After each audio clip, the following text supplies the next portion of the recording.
Hora da gente se conectar com Brasília, com o Diego Amorim. Bom dia, Diego, tudo bom? Tudo bem, bom dia a você, bom dia Ana, bom dia aos ouvintes. Bom dia. Diego, trocas partidárias no Senado, é isso? Tem senador trocando de partido? Pode isso? Na Câmara parece que não pode, né? No Senado pode? Pode, Mauro, interessante isso, né? Um assunto que parece árido, mas é muito importante o nosso ouvinte ficar atento a essa história, que é muito divertido até. A política tem que ser assim, ela é tão desgastante na gente que às vezes a gente tem que se divertir com ela. Esse entendimento atual, ele foi sendo consolidado ao longo dos últimos 20 anos por decisões em mini-reformas políticas e decisões no âmbito da justiça eleitoral. Então hoje, como é que funciona hoje? Hoje os deputados só podem mudar de partido a cada 4 anos, na chamada janela partidária, que é um período de 1 mês, de 30 dias, 6 meses antes das eleições gerais. Porque o entendimento da Justiça Eleitoral é de que um deputado federal eleito por um partido, aquela vaga, ela pertence ao partido e não àquela figura que foi eleita, em razão do sistema eleitoral que nós temos hoje, que faz com que muitas vezes pessoas que têm menos votos do que outras acabam sendo eleitas aqui para a Câmara dos Deputados em razão daquele chamado coeficiente eleitoral. Tem todo um cálculo que envolve a sigla, os partidos que estão ali em jogo na disputa. Então, deputados federais só podem mudar de partido nessa janela partidária. Se eu fui eleito pelo PT, eu tenho que ficar esses 4 anos no PT. Se eu fui eleito pelo PL, eu tenho que ficar esses 4 anos no PL. Somente lá pertinho das eleições, 6 meses antes, eu posso mudar de partido, com algumas exceções, com as chamadas justas causas. E o que diz a lei eleitoral sobre essa justa causa? Em casos de incorporação ou fusão de partido, criação de nova legenda, mudança substancial do programa partidário, isso aqui é difícil de acontecer porque são poucos os partidos que têm programas partidários nesse Brasil. Então, mudar o programa partidário, a gente só muda aquilo que a gente tem. Ou grave discriminação pessoal, isso também é uma avaliação muito subjetiva. São poucos os deputados que conseguem trocar de partido acionando o TSE, Mauro, em meio ao seu mandato. Já no Senado Federal, não. O entendimento é de que a vaga pertence àquela pessoa, porque no Senado Federal é uma eleição chamada majoritária. O que isso quer dizer? De maneira bem simples, ganha quem tiver mais voto. Então, quando você vota para senador, vai ganhar quem foi o que recebeu mais votos. Então, esse mandato pertence ao cidadão e não ao partido. Por isso, então, há essa diferença no entendimento. Senadores podem mudar de partido assim que quiserem e deputados somente a cada 4 anos. Em razão disso, Mauro, muitos senadores trocam de partido com uma constância até acima do razoável. Pois é, e o que eles buscam com essas trocas? Quem que tá aí tentando mudar, Diego? Mauro, vamos lá. Do ponto de vista interno, por que senadores trocam de partidos? Eles olham muito também ali para o funcionamento do Senado. Então é claro que um senador quer estar num partido mais influente dentro do Senado, né? Tem as bancadas dos partidos no Senado. Então, se a bancada é maior, essa bancada consegue emplacar mais nomes nas comissões. Essa bancada consegue cargos de maior relevância em relatorias de projetos importantes. Essa bancada consegue maior ingerência sobre o presidente da casa, hoje Rodrigo Pacheco, que é quem, no fim das contas, determina a pauta do dia a dia do Senado. Então, essa conta interna, ela é feita pelo senador e pela senadora também. Em que grupo eu quero estar? Né? Quero estar no grupo menor, menos influente, ou quero estar no grupo mais influente? A outra questão é a realidade estadual. Os senadores estão sempre olhando para os seus estados, para as suas bases eleitorais, né? Então eles olham lá, qual é o partido que vai me dar a maior também influência e ingerência sobre o Diretório Nacional, que vai me fazer estar mais próximo do meu governador do estado, que vai me facilitar na atuação das eleições municipais. Ano que vem tem eleição municipal e isso muda tudo na cabeça de um senador, de uma senadora, para escolher o seu partido. Por fim, estar mais próximo dos seus eleitores e das suas bandeiras. Então, se eu fui eleito, por exemplo, o senador, vou dar um exemplo bem clássico aqui, o senador Fabiano Contarato, foi eleito em 2018 pela primeira vez lá pelo Espírito Santo, dentro de uma conjuntura em que muitos o viam aliado ao bolsonarismo. mas ele não era um bolsonarista raiz, mas ele foi eleito dentro daquele contexto de nova política e tudo mais.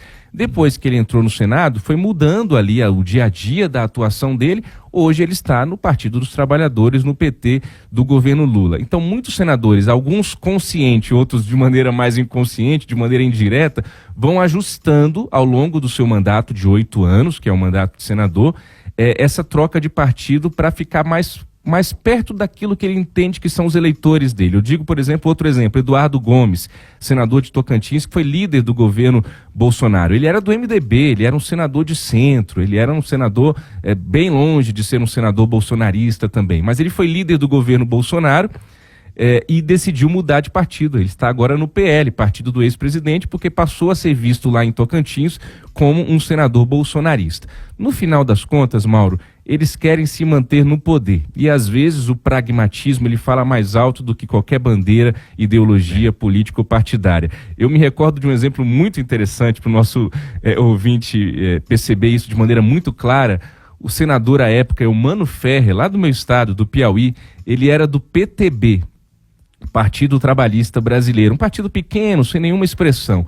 E ele votou contra o impeachment da Dilma em 2016. E na semana seguinte ao impeachment, quando Michel Temer assumiu a presidência da República, ele se filiou ao MDB, partido que até dias atrás ele estava chamando de golpista, né? Ele votou contra o impeachment da Dilma, fez discursos efusivos e na semana seguinte estava lá no colo do MDB por uma questão puramente pragmática voltada lá para o Estado, Mauro. Que coisa. Tem casos e casos, né? Isso, você está ilustrando bem isso. Atualmente, Diego, quem é que está pensando aí em trocar de partido no Senado? Olha só, Mauro, hoje a nossa maior bancada, não vão achar que eu sou do PSD, a maior bancada do Senado é o PSD, eu não sou filiado a partido algum.